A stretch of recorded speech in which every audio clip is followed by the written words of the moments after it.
Okay, welcome everyone. I hope you guys can see this slide.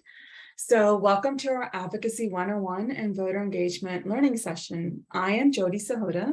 My pronouns are she and her, and I am the Advocacy and Communications Manager at the Alameda Health Consortium, and I am joined by my colleague, Afomia Tesfaye, Policy Director, also at the Alameda Health Consortium, and Anna Dorman, Clinical Health Education Member at La Clinica. Yay!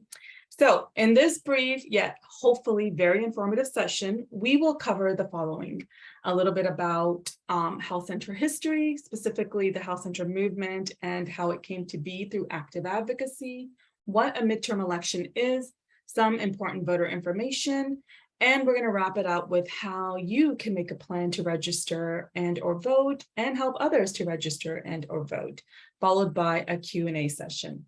So just some basic housekeeping. We are recording this session, but we will also send a link to this entire slide deck to all participants. So let's get started. So we're going to start with a very brief health center history. The health center movement, and yes, it was and is still an active movement, was this dynamic idea that arose out of the civil rights movement in the 1960s. The health centers and the consortiums that support them had this crazy radical notion that everyone, regardless of income, education, insurance, or immigration status, deserved the same access to quality, affordable healthcare.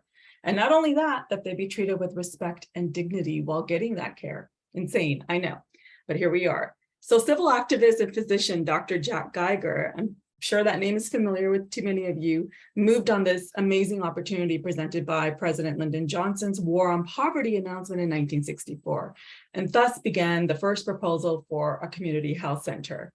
And together with Count D. Gibson Jr., they started opening up community health centers. Together, they began to change the way we provided care for historically marginalized communities.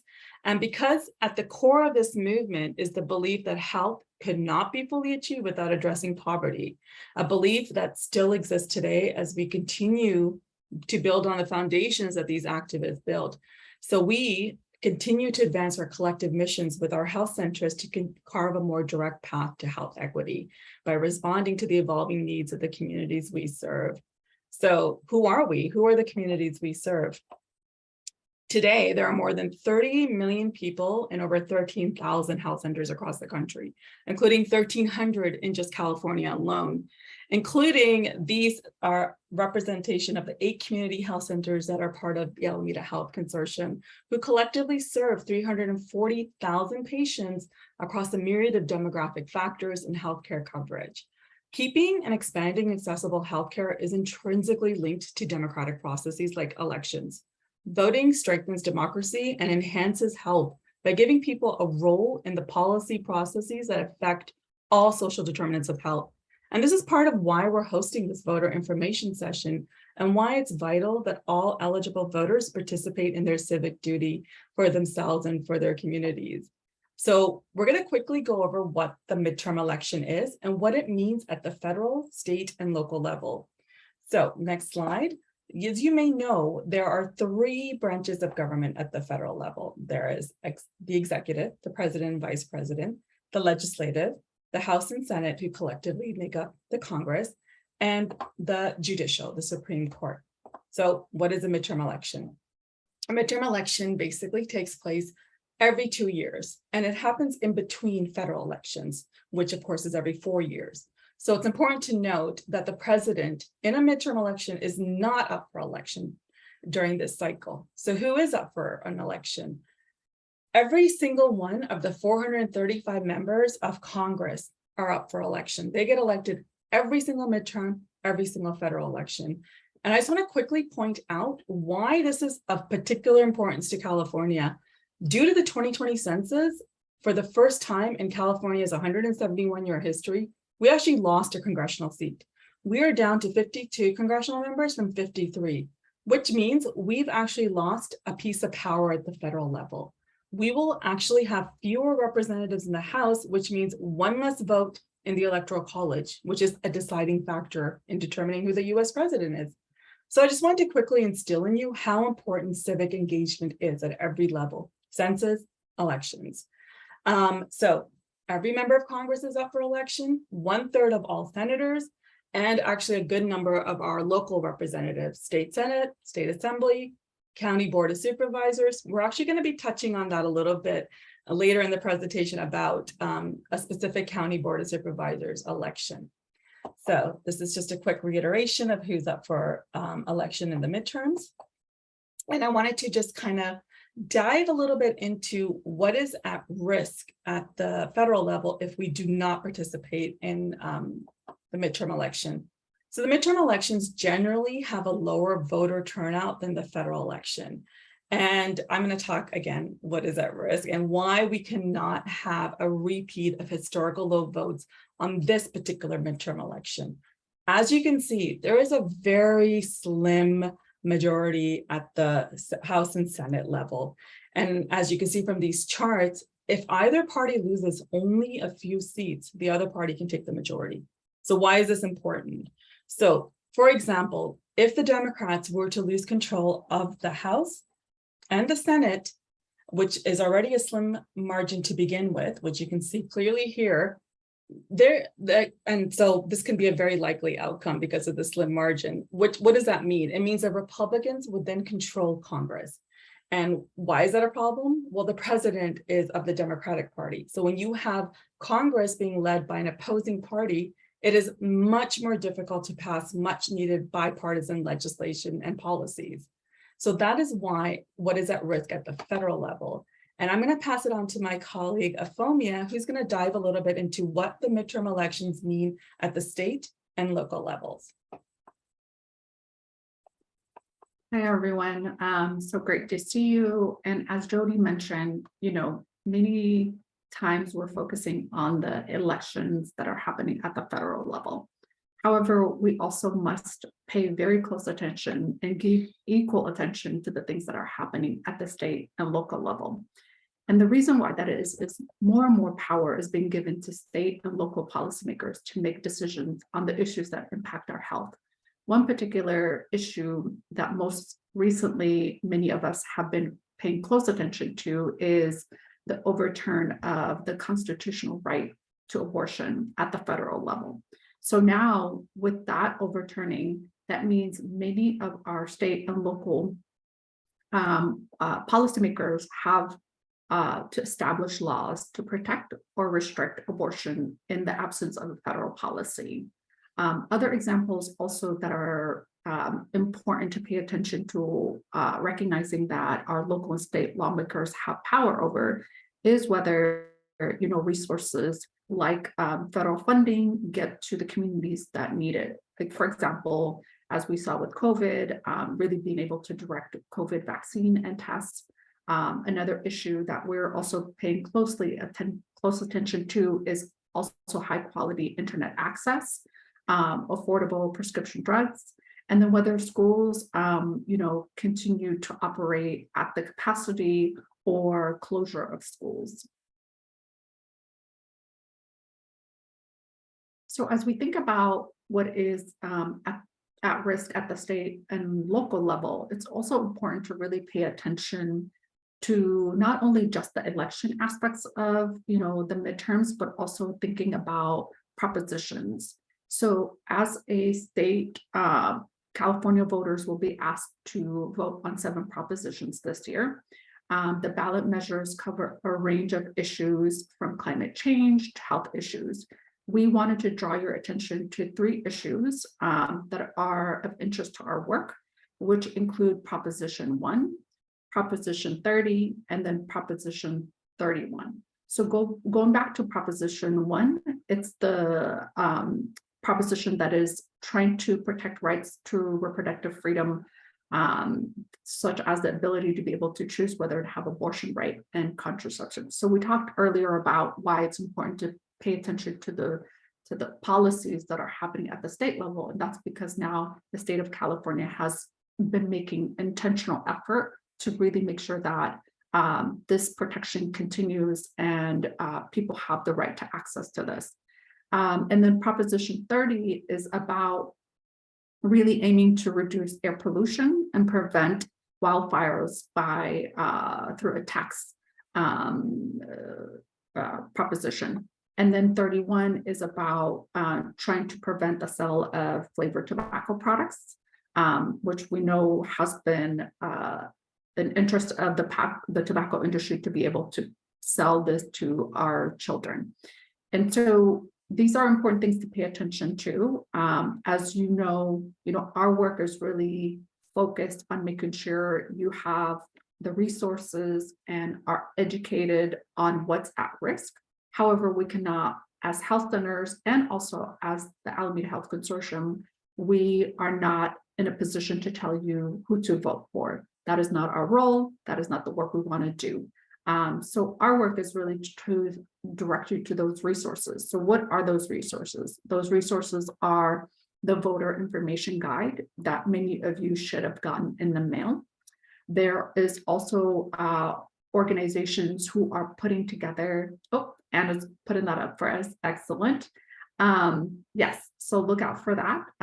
That is a great resource to start with. And then organizations are also holding a lot of educational forums, conversations. So that's another great place to gain information and knowledge about not only individual candidates, but also about the particular issues. And then also as an organization, we're also holding a candidates forum. And as Jody mentioned, there is an election happening that we've been following, particularly because this is of an interest to our health centers. And these are individuals who will be representing our best interest. And so there'll be a candidates forum next week that we're holding with the top 2 candidates for Board of Supervisors, Alameda District 3. And so we're opening this up to many of you, and this is not specific just to the folks who live in this district, but to anyone who really wants to get to know the process even, and really get engaged in this work that we're doing. Great. So now I want to take a few minutes to talk a little bit about how to register. So I don't want to assume that many of you have not gone through this process. So if you've gone through this process, excellent. This is an opportunity for you to also make sure that you are a resource for individuals who may just be registering for the first time, or kind of engaging in this process. So to be able to register, you just want to go to this website, registertovote.ca.gov, to be able to fill in your information and then be able to go through the process to register. And the last day to register by mail is October 24th. And so we just want to make sure that if you do also happen to miss the deadline, there's also the same day walk-in registration that you could do in person for Alameda County. So then the next step is, once you've registered, once you have your ballot, you want to take that ballot after really going through the pamphlet, understanding the candidates, understanding the proposition. Now you'll be able to complete the ballot. And the first step you want to do is take your ballot, use black or blue ink, fill out by selecting that candidate or that proposition that you're voting for. And then next step is to sign the envelope. Make sure that it's the same signature that you have, and it matches the signature that you have on your driver's license. And then, because the state of California, we're all now automatically in a mail-in ballot, you can just complete it, no stamp needed, and then place it into an official box, and make sure it's postmarked by November 8th.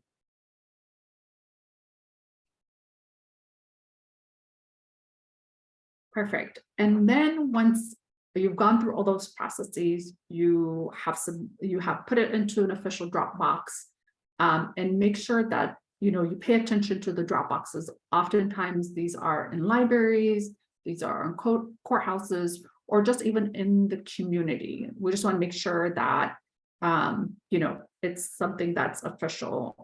Sometimes there's been places where people have been confused about where to drop it off. And so we just want to make sure that you're aware of that. And then you want to be able to track your ballot, and you can do that by just going to this website. Sorry, Jody, I can't see the link. Perfect. Yes. By going and signing up and being able to put in this information. And then once you have signed up, this will help you to be able to track and know the status. And then that is a website that where you want to go, where's my ballot? I think, yeah, perfect, on the bottom there. So for individuals who don't go through the mail process, you can also go vote in person. And you can do that by finding your polling place by visiting this website, voteca.gov.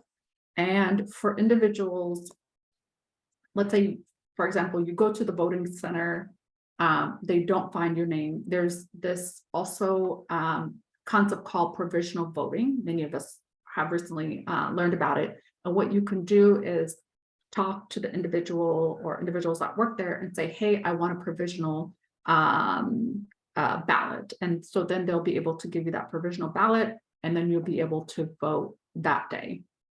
And I believe that's it. Now I'm going to hand it over to Anna.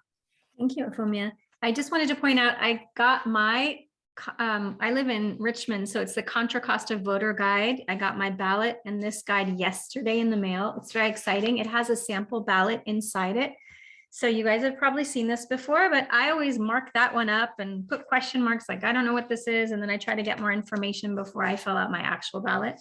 And on the back of the sample ballot, it tells me my voting place at the bottom. So that's another place to find out if you want to do in-person voting. But there's no need to do in-person voting nowadays. You can stick it in the mail, or you can stick it in a ballot box. So, and we encourage you to do both of those things. So thanks to Jody and Afomia for providing information on what is a midterm election. We've talked about the simple steps of how to fill out your ballot and how to register. So the last portion is really just to talk about, what do we do with this information? What can we do at La Clinica, at Native American, at Lifelong, at Tiburcio? All of our clinics are represented here on this call. And how are we engaging our staff around this? And you guys are all part of that today. And how can we engage our peers? And then how can we engage our patients? And some of you are already doing some of these things, but I did want to mention Vote ER is an organization. It's a play on words because ER is representing like the emergency room. It's an organization that understands that voting has everything to do with the health of our communities, and it helps organizations, healthcare organizations specifically, engage patients. And there are some cool resources, and several of our clinics, including La Clinica, where I am from, are starting a partnership with them. You see in this picture, they have these a badge that you can put on your lanyard, and it has a QR code that people can scan, and it takes them to the voter registration page. So it's pretty cool. You could have it at the front desk. You could have it as an MA. You could have it as a clinician. And you can help people if they're eligible to vote. I mean, to register if they haven't already. If they are not eligible to vote, we recognize lots of our community members and staff are not. There's the path towards citizenship and supporting people in that, which is another really important piece of the work that many of us are already doing in our clinics.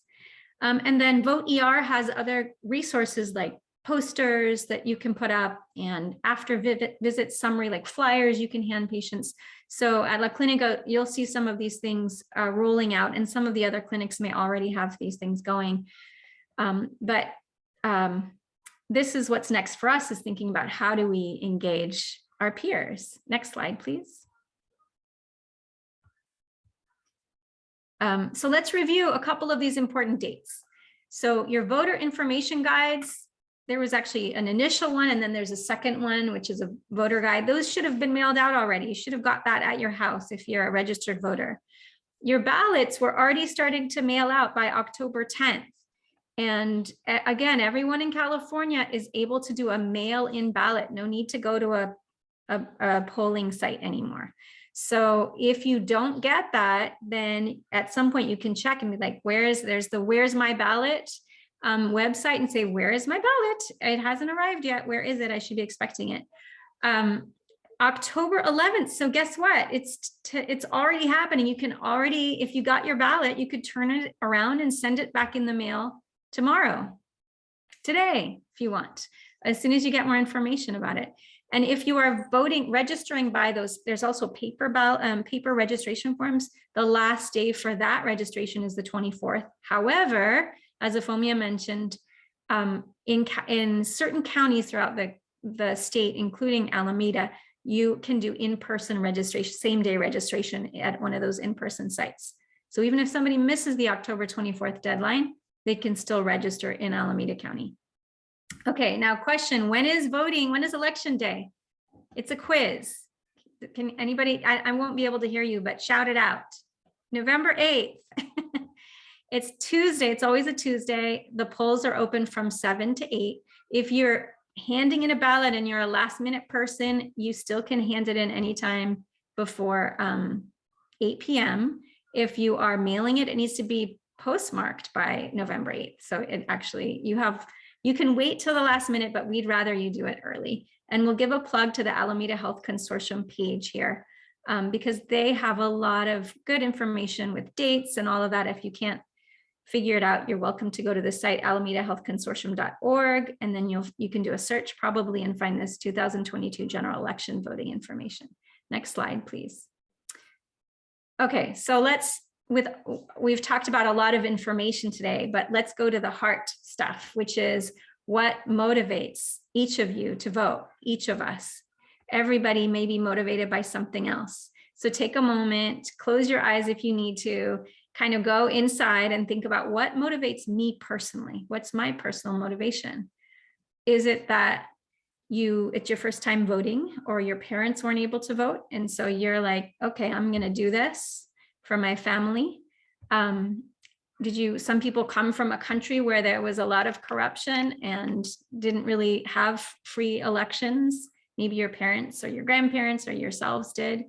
Maybe there's issues you're really passionate about. Maybe it's reproductive rights, protecting rights to abortion or birth control. Maybe it's the planet or climate issues or racial equity, making sure that our Black and Brown communities get resources just like any other community, or as much as, to bring balance to all of the many issues that impact our communities. All of these things are reasons to vote. So think for a second about what motivates you to vote. Then hold that with you, and we'll move to the next slide, because the next step is and the last step is to make a plan.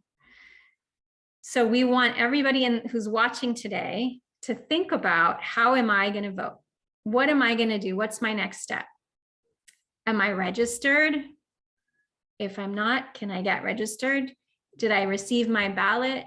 If not, when I get my ballot, what am I going to do? How am I going to get information about what to vote for? Think about those pieces, because that's the next action steps that we need to take. We want you to register if you're eligible. We encourage you to vote early. And then we want you to help 3 others. So there's like more than 100 people watching this today, this webinar. Imagine if we all help 3 other people. We multiply the impact and we multiply the power that our community has. So that's like 400 people right there. So you have power to help other people. You can help them learn the same stuff we've reviewed today. And at La Clinica, we have a La Clinica Votes Early campaign. We'll be getting that going again. We encourage other clinics. You probably have something similar or your own things. We'd love to hear more about what they are. You can put them in the chat. But we encourage all of you to do something so that you're empowering yourself or empowering your friends. We recognize not everybody can vote, but you can help other people to do so. You may know a 17-year-old who's about to have a birthday and is going to be eligible to vote in the November 8th election. So how can you get them the information and help support them? Or an elderly neighbor who maybe isn't going to know how to do it or going to be able to get to the polls, and you can remind them that they can vote by mail. So think about what it is that you're going to do and take the next step, taking it back to you, Jody. Thanks, Anna. So now you've heard a little bit about everything that has to do with the midterm elections and the voting process. I just want to kind of take what Anna was saying and carry it a little bit further and kind of just instill in you that you are an advocate, you are empowered, you have this role in the job that you do. So I just want to make sure everybody knows that advocacy is not always a loud protest or marching in the streets demanding change. It comes in many forms, and no one way is less effective than the other. All of you attending this learning session, in my opinion, are advocates. You chose to work for a health center or a community health center, finding ways through your job to expand access to healthcare for your communities. You are, in essence, a healthcare advocate, but sometimes that's not always enough. So this is where we're going to do like the hip hip hooray, standing on my soapbox, making you an advocate. So how do we become an advocate? How do we recognize when we're actively advocating? And more importantly, how do we empower others to advocate for themselves? Some of the ways in which we do this, again, like I said, there's different tiers, from passive to more action-based. And again, no one way is less effective than the other. You know, some of the more passive ways that you can be an advocate is signing a petition, sending a social media post, one-click phone to action, calling your elected official. I know that sounds scary sometimes by leaving them, but you can always call after hours and leave a message for your elected official. You don't actually have to talk to anybody. You can also attend a town hall meeting. You can by all means attend a march or a rally. We did this. Some of you guys were there. We all got together and we created this movement, this momentum to protest the insidious public charge rules from the former administration, and we activated change. But there are other ways I want to just instill in you that you can empower your fellow staff members, your patients with important information and outreach tools. Remember, as health centers, you are already mission-driven to provide culturally and linguistically competent care to all who walk through your doors. So it's just one little step further to provide multilingual and culturally competent outreach materials, which are fundamental to fighting misinformation and providing your staff, especially frontline staff, enrollment specialists, and patients with the information they need to become more aware of how to become an advocate. Not only become an advocate, but carry this information forward to eligible family members, their community members, creating a ripple effect of outreach and advocacy, as Anna was saying. So another example, what Afomia just touched on, is we are going to be providing an opportunity to help empower our own Alameda Health Consortium staff and basically the general public to participate in this nonpartisan candidates forum for Alameda County Board of Supervisors District 3. I'm sure some of you know that this was the late Wilma Chan seat, and there are 2 candidates that are up for this seat. And this is a chance for everyone to attend, learn about the candidates. What are their policies? How will they implement positive change? I know in past events, our staff have actually told us how much better informed they were, how empowered they were, how they actually had a say in what a potential outcome of an election could be. Even if you don't feel comfortable asking questions, be a passive observer. You're also advocating by attending something like this. You can learn what their agendas are, what they envision for Alameda County. And this is the part where I get really, really hokey. So, stay with me. Your vote is your voice. Every single voice matters. Use your voice and vote, please. And now I'm going to go on to the Q&A section. We want to thank you all for participating today. If anybody, we know a lot of people have to get back to their lunches or to clinic, and so it's totally fine if you do that. We will stay on and be happy to answer questions or engage in dialogue around this. If anybody would like to, you're welcome to stay with us. Big thank you to Jody and Afomia from the Alameda Health Consortium for putting this together. And thanks to Vote ER for supporting La Clinica in our lunches today. And thank you so much, everybody. And again, passive is good. If you guys want to email us a question, please, at any time, we're here. But I saw a hand back there somewhere. Or was somebody stretching? No. There's some applause happening. Thank you. You guys should applaud yourselves for being there. That means a lot that you all came out today. So thank you so much. Sí se puede, as we say at La Clínica. Thank you, everybody. Thank you all so much. Great presentation. Thank you, guys. You're welcome. Everyone.